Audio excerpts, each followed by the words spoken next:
लंबे गर्दन वाले जानवरों की बात करें तो ज्यादातर लोगों के दिमाग में जिराफ का ही ख्याल आता है। लेकिन क्या आप जानते हैं कि दुनिया में ऐसे और भी कई जानवर हैं जिनकी गर्दन उनके शरीर से ज्यादा बड़ी होती है। इसीलिए आज के एपिसोड में हम आपको बताने वाले हैं दुनिया के 10 सबसे लंबे गर्दन वाले जानवरों के बारे में। तो चलिए वीडियो की शुरुआत करते हैं। बस आप इस वीडियो के अंत तक बने रहिए। जिराफ। जिराफ ऐसा जानवर है जिसका पहचान ही उसकी गर्दन है। दुनिया में सबसे लंबी गर्दन का रिकॉर्ड इसके नाम ही दर्ज है। इसी आधार पर इसे धरती का टॉलेस्ट एनिमल भी माना जाता है। क्या आप ये अंदाजा लगा सकते हैं कि इसकी गर्दन कितनी लंबी हो सकती है? 7 से 8 फीट लंबी। जी हाँ, डायनासोर को छोड़ दिया जाए तो इस प्लेनेट पर इसके गर्दन की बराबरी कोई नहीं कर सकता। इसीलिए तो इस लिस्ट में इसका नाम टॉप पर रखा जाता है। अफ्रीका का नेटिव एनिमल होने के नाते यहाँ के हैबिटेट और फूड अवेलेबिलिटी के मुताबिक नेचर ने इन्हें यह अनोखा उपहार दिया है। मेल और फीमेल जिराफ की गर्दन की लंबाई में थोड़ा बहुत अंतर देखने को मिलता है। इस लंबी गर्दन की मदद से ही अफ्रीका के सूखे जंगल में भी ये अपने लिए पर्याप्त मात्रा में भोजन का जुगाड़ कर ही लेते हैं। लेकिन इसका बेनिफिट सिर्फ खाने पीने तक ही लिमिटेड नहीं है, बल्कि मीटिंग के लिए शक्ति प्रदर्शन में भी ये इम्पोर्टेंट रोल प्ले करता है। इस तरह लंबी गर्दन सिर्फ इनकी पहचान ही नहीं बल्कि सर्वाइवल का सबसे बेहतर जुगाड़ भी है। ऑस्ट्रिच। पक्षियों के बारे में तो बहुत सी बातें पॉपुलर है। रंग रूप से लेकर आवाज के मामलों में भी इनमें काफी वैरायटी देखी जाती है। फिर चाहे मोर, तोता, कोयल किसी की भी बात कर ले, लेकिन जब बात लंबी गर्दन की आती है तो इस मामले में ऑस्ट्रिच बाजी मार जाता है। लंबे लंबे पैरों के अलावा इसकी लंबी गर्दन इसे यूनिक बनाती है। जहां यह अपने लंबे पैरों की मदद से तेज भाग पाता है, वहीं लंबी गर्दन की मदद से घास के मैदान में शिकारी जानवरों पर नजर रख पाता है। यानी कि जिराफ की तरह ही इसकी गर्दन भी सिर्फ दिखावे के लिए नहीं होती, बल्कि इससे सर्वाइवल के कई तार जुड़े होते हैं। बताया जाता है कि एक एडल्ट ऑस्ट्रिच की गर्दन करीब 3 फीट तक लंबी हो सकती है। ये लंबाई इसके शरीर का लगभग आधा होता है।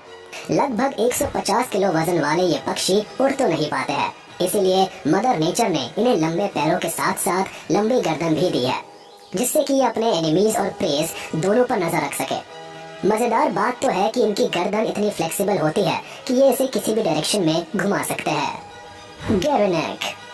डियर और एंटीलोप की कई प्रजातियों को आपने कभी न कभी जरूर देखा होगा। हो सकता है आप उनकी फुर्तीली चाल से अट्रैक्ट हो जाए, लेकिन इस वक्त हम बात कर रहे हैं गेरोनिक के बारे में, जो कि एक तरह का एंटीलोप ही है। दरअसल गेरोनिक एक सोमाली लैंग्वेज है जिसका मतलब होता है जिराफ नेक्ड। अफ्रीका के लोलैंड और स्क्रब लैंड में सरवाइव करने वाले इस जानवर की गर्दन बहुत ही काम की होती है। ये हर्बीवोरस होते हैं, इसीलिए शूट्स, थॉर्नी बुशेस, फ्रूट्स और फ्लावर्स खाकर अपना गुजारा करते हैं। लेकिन ये सारे भोजन इन्हें लगभग 5 से 6 फीट की ऊंची पेड़ों पर मिलते हैं। वहीं इनकी लंबी गर्दन इस काम को आसान बनाने में इनकी मदद करती है। गेरोनिक गजेल और दूसरे एंटीलोप के मुकाबले ज्यादा ऊंची पेड़ पौधों से अपना खाना ढूंढ लेते हैं। Eastern snake necked turtle. लोग ऐसा सोचते हैं कि टर्टल के साथ स्नेक का नाम क्यों जुड़ा है आखिर? तो हम आपको बता दें कि ये नाम उसकी गर्दन की वजह से जुड़ा हुआ है। फ्रेश वाटर में सरवाइव करने वाले इस जानवर की गर्दन दूसरे टर्टल के मुकाबले कहीं ज्यादा लंबी होती है और दिखने में भी सांप की तरह ही लगती है। यानी कि अगर इसके शरीर के बाकी हिस्सों को छुपा दिया जाए तो एक बार के लिए इसके गर्दन को देखकर कंफ्यूज हो जाएंगे कि ये सांप ही है या कुछ और। दरअसल इसकी गर्दन की लंबाई शेल से लगभग 60% बड़ी होती है। वहीं मेल टर्टल के मुकाबले फीमेल टर्टल की गर्दन की लेंथ ज्यादा होती है। लेकिन इस लंबी गर्दन का एक डीमेरिट भी देखा जाता है। आमतौर पर टर्टल अपने सेल्फ डिफेंस के लिए सभी बॉडी पार्ट्स को शेल में छुपा लेते हैं, लेकिन स्नेक नेक टर्टल के लिए ये पॉसिबल नहीं हो पाता और ये कई बार अपने गर्दन की वजह से शिकार बन जाते हैं। फ्लैमिंगोस। लॉन्ग स्नेक वाले इस एपिसोड में बारी है एक और पक्षी के बारे में बात करने की, और इसका नाम है फ्लैमिंगोस। बर्ड्स की दुनिया में सबसे अलग और अनोखा और सुंदर है फ्लैमिंगो का अपीयरेंस। लेकिन जो सबसे ज्यादा अट्रैक्टिव लगता है वो है इसकी लंबी गर्दन। ऑस्ट्रिच के बाद फ्लैमिंगोज ही वो पक्षी है जिसकी गर्दन की लंबाई काफी ज्यादा है। ये लंबाई करीब करीब 2 से 2.5 फीट तक की हो सकती है। अब तक आपने लंबी गर्दन वाले जीवों को ऊंची जगहों से भोजन हासिल करते हुए देखा होगा, लेकिन फ्लैमिंगोज ऐसे पक्षी है जो अपनी लंबी गर्दन को झुकाने के लिए इस्तेमाल करते हैं। जी हाँ, दरअसल इनका फूड सोर्स वाटर होता है। जहाँ ये अपनी लंबी गर्दन का इस्तेमाल कर पानी के नीचे से शिकार तलाश करते हैं। अल्पाकास, ये अनोखा जानवर साउथ अमेरिका के कैमलिड फैमिली से बिलोंग करता है। इसके पास कैमल की तरह ही लंबी गर्दन होती है, लेकिन हम्प्स नहीं पाया जाता है।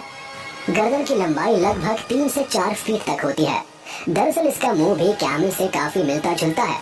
लॉन्ग नेक के अलावा थिक लिप्स और प्रोमिनेंट नोज इन्हें कैमल जैसा लुक देता है, लेकिन विशेष अंतर यही होता है साइज में ये कैमल से काफी छोटे होते हैं। वहीं इनके शरीर पर भेड़ों की तरह काफी फर भी पाया जाता है। इनके लंबे पैर और गर्दन का सबसे ज्यादा फायदा इन्हें पेड़ों से खाना खाने के दौरान ही मिलता है। ऊंचे ऊंचे पौधों से फूल पत्तियां तोड़ने में इसके गर्दन का सबसे ज्यादा इस्तेमाल होता है। माना जाता है कि इन्हें हैबिटेट्स की वजह से इनकी गर्दन की लंबाई बढ़ती ही जाती है। इसके अलावा शिकारी जानवरों की निगरानी करने में भी ये सहायक होती है। लामा, अब बारी है लंबी गर्दन वाले एक और जानवर से आपकी मुलाकात करवाने की, जिसका नाम है लामा। ये भी अल्पाकास की तरह ही साउथ अमेरिका की कैमलिड फैमिली से बिलोंग करते हैं। लामा के झुंड के दूसरे देशों में भी इन्हें एक्सपोर्ट किया जाने लगा है। आइए अब इसकी खासियत की बात करते हैं। लामोइड स्पीशीज में ये सबसे लार्जेस्ट मेंबर है, जिसकी हाइट लगभग 5 से 6 फीट तक हो सकती है। लेकिन खास बात यह है कि इनके गर्दन की लंबाई करीब करीब 4 फीट से भी ज्यादा हुआ करती है। यही वजह है कि आज के इस लिस्ट में इस जानवर को शामिल किया गया है।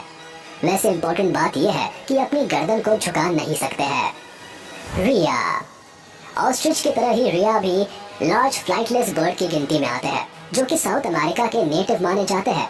रिया की 2 प्रजातियों में से एक ग्रेटर रिया और दूसरा लेसर रिया के नाम से जाने जाते हैं। लंबी गर्दन वाले ये पक्षी ऑस्ट्रिच की तरह ही काफी तेज दौड़ सकते हैं। बताया जाता है कि ये लगभग 50 किलोमीटर पर आवर की स्पीड से भाग सकते हैं, जिससे इन्हें प्रेडेटर से बचने में काफी मदद मिलती है। वैसे ये एक सोशल बर्ड है और बड़े से झुंड में रहते हैं, जिसमें इनकी संख्या 40 के पार भी हो सकती है। मेल मेंबर ही इस ग्रुप को डोमिनेट करता है। ग्रासलैंड और सवाना के मैदान इनके लिए सबसे बेहतर हैबिटेट्स होते हैं, जहां दूर से ही शिकारी जानवरों पर ये नजर रख पाते हैं। इस काम में इनकी लंबी गर्दन की सबसे ज्यादा जरूरत पड़ती है। ईमू, ऑस्ट्रिच की कैटेगरी की ही एक और पक्षी है, जिसका नाम है ईमू। ये भी एक फ्लाइटलेस बर्ड है, लेकिन ये ऑस्ट्रेलिया में पाए जाते हैं। दुनिया के सबसे बड़े पक्षियों में इनका नाम लिया जाता है, जो कि ऑस्ट्रिच के बाद दूसरे नंबर पर है। वैसे इनकी गर्दन की लंबाई महज 12 इंच के आसपास होती है, लेकिन बॉडी मास काफी ज्यादा होता है। यूकेलिप्टस फॉरेस्ट, ग्रासलैंड और रेतीले मैदान इनके लिए सबसे बेहतर हैबिटेट्स माने जाते हैं, जहाँ ये fruits, flowers, seeds, young shoots वगैरह खाकर अपना गुजारा करते हैं। जरूरत पड़ने पर लगभग 50 किलोमीटर पर आवर की स्पीड से दौड़ लगा सकते हैं। बड़ा शरीर और लंबी गर्दन के बल पर ये लगभग 6 से 8 फीट तक की ऊंचाई के पौधों से अपना भोजन हासिल कर लेते हैं। वैसे ये पक्षी खतरनाक तो नहीं होते हैं, लेकिन अगर इन्हें प्रोवोक किया गया तो फिर ये इंसानों पर भी हमला कर सकते हैं। कैमल, और अब आखिर में बात करते हैं कैमल के बारे में। जिराफ की तरह ही ये जानवर भी अपनी लंबी गर्दन के कारण ही फेमस है। हालांकि जिराफ की तरह सीधी ना होकर इनकी गर्दन थोड़ी टेढ़ी होती है, लेकिन लंबी तो होती ही है, वो भी करीब 5 फीट लंबी। कैमल 2 तरह के होते हैं, एक ड्रोमेडरी या 1 हम्प्ड कैमल और दूसरा है बैक्ट्रियन या 2 हम्प्ड कैमल। साइज के मामले में ड्रोमेडरी कैमल ही बड़े होते हैं। रेगिस्तान के सूखे इलाकों में सरवाइव करने के लिए ये खास तरीके से तैयार होते हैं। फिर चाहे बालू में मीलों दूर का सफर तय करना हो या फिर कम पानी में ज्यादा समय तक सरवाइव करना हो। उम्मीद है आज का एपिसोड आपको पसंद आया होगा, तो इसे लाइक, कमेंट और शेयर करना ना भूले। ऐसे ही हमें